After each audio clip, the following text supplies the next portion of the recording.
Capítulos 116 a 160.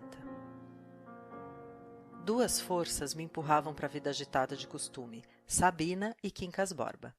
Minha irmã encaminhou a candidatura conjugal de Nhá Loló de um modo verdadeiramente impetuoso. Quando dei por mim, estava com a moça quase nos braços. Quanto ao Quincas Borba, expôs-me enfim o humanitismo, sistema de filosofia destinado a arruinar todos os demais sistemas. Humanitas, princípio das coisas, não é outro senão o mesmo homem repartido por todos os homens.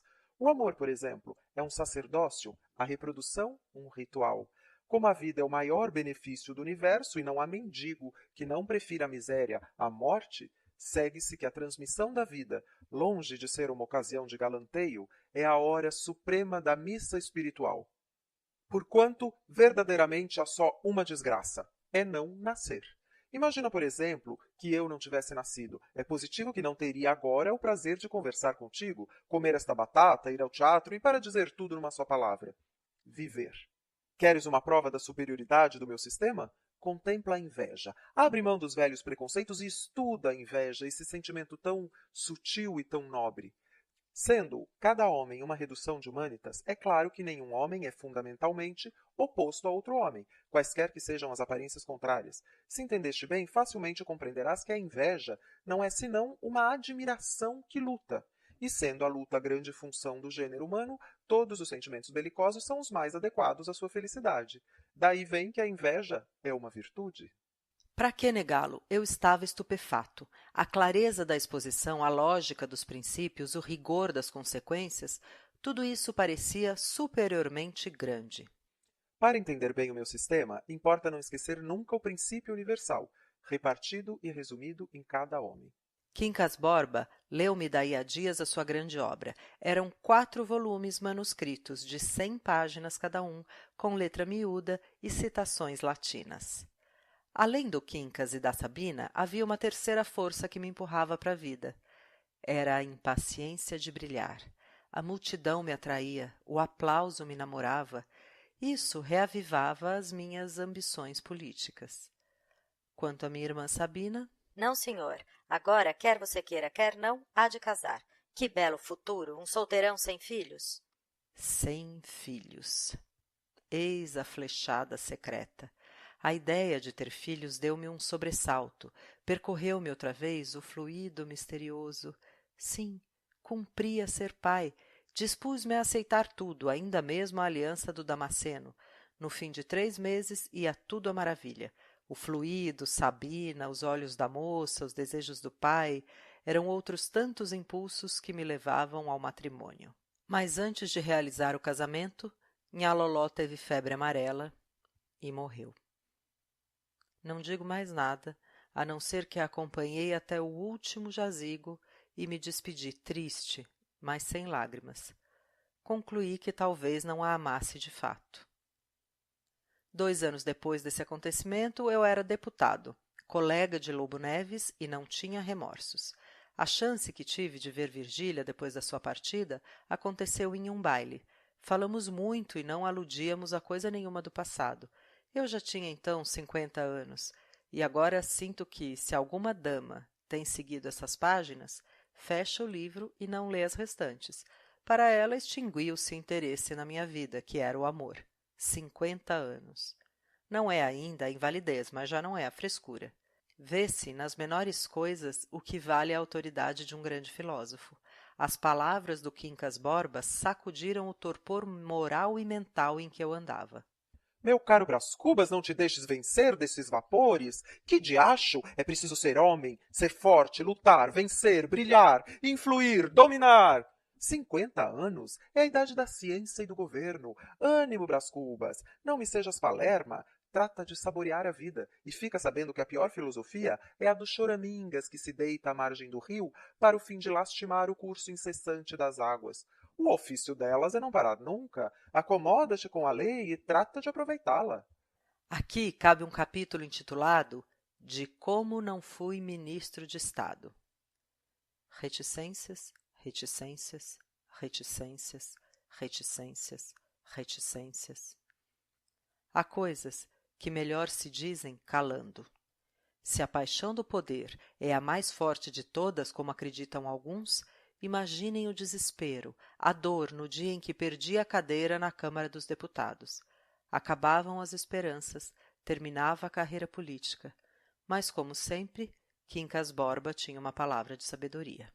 Não podes fugir ao combate. Se te fecham a tribuna, funda um jornal e desmancha toda essa igrejinha. Estava filosofando com o Quincas quando recebi uma carta. Meu bom amigo, Dona Plácida está muito mal. Peço-lhe o favor de fazer alguma coisa por ela. Mora no beco das escadinhas.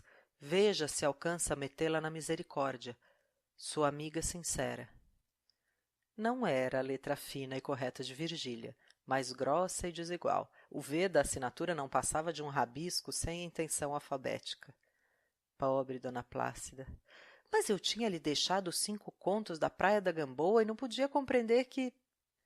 Mas minha consciência falou mais alto. No dia seguinte fui à casa de Dona Plácida, achei um molho de ossos estendido sobre uma cama velha, dei-lhe algum dinheiro e arranjei para que fosse transportada para a Misericórdia, onde ela morreu uma semana depois. Minto. Amanheceu morta. Saiu da vida às escondidas, tal qual entrara. Quanto aos 5 contos, não vale a pena dizer que um homem se fingiu apaixonado por Dona Plácida, conseguiu despertar-lhe os sentidos ou a vaidade e casou com ela.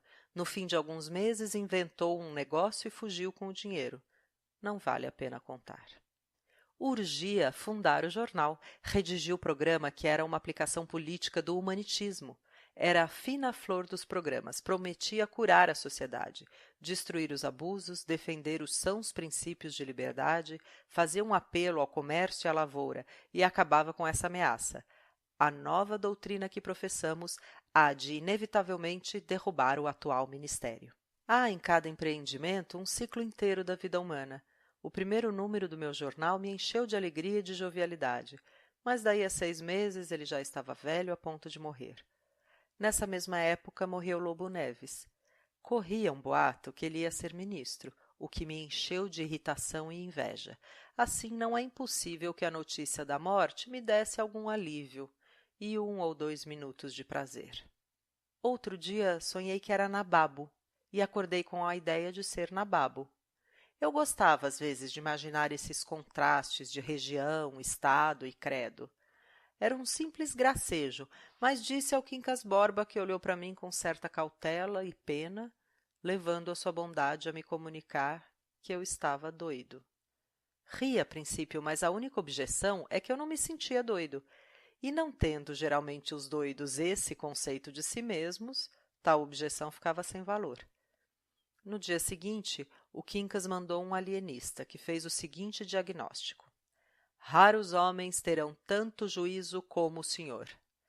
E acrescentou com muito cuidado que o doido, no caso, era o Quincas Borba. Imaginem a minha aflição. Era impossível crer que um homem tão profundo pudesse chegar à demência. Foi o que disse ao Quincas após um abraço, deixando escapar a suspeita do alienista. Não posso descrever a impressão que lhe fez o diagnóstico. Foi por esse tempo que o Cotrim me convidou a filiar-me numa ordem terceira. Exerci ali alguns cargos. Foi essa a fase mais brilhante da minha vida. Não obstante, calo-me. Não digo nada. Não conto os meus serviços, o que fiz aos pobres e aos enfermos, nem as recompensas que recebi. Nada. Não digo absolutamente nada. No fim de alguns anos, 3 ou 4, estava cansado do ofício e deixei-o. Não sem um donativo importante que me deu direito ao retrato na sacristia. Mas antes de terminar esta narrativa, devo dizer que vi morrer no hospital da ordem, adivinhem quem? A linda Marcela.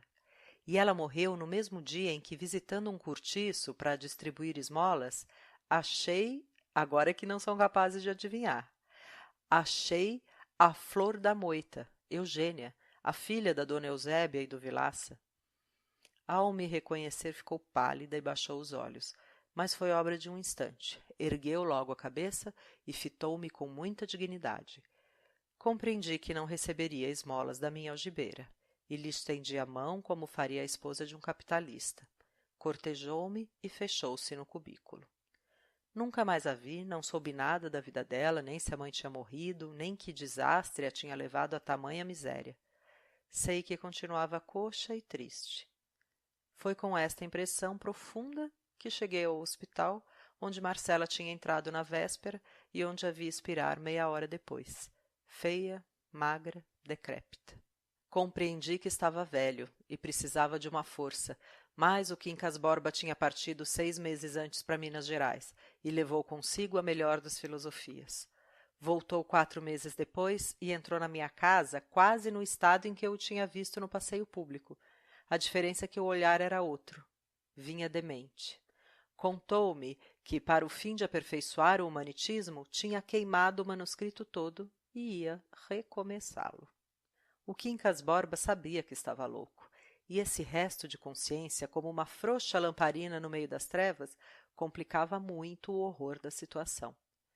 Morreu pouco tempo depois em minha casa, jurando e repetindo sempre que a dor era uma ilusão.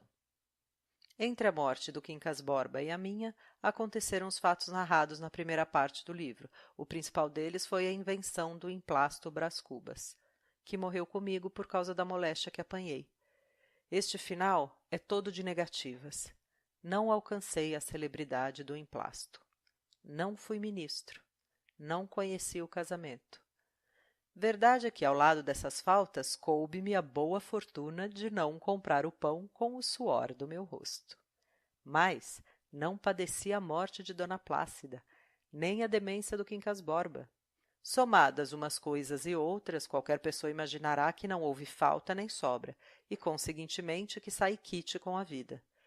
E imaginará mal, porque ao chegar a este outro lado do mistério, achei-me com um pequeno saldo que é a derradeira negativa deste capítulo de negativas. Não tive filhos. Não transmiti a nenhuma criatura o legado da nossa miséria. Fim. Ficha técnica do projeto. Texto original de Machado de Assis. Adaptação, direção, interpretação e edição, Cristiana Gimenez. Produção, Cris Conta Vestibular.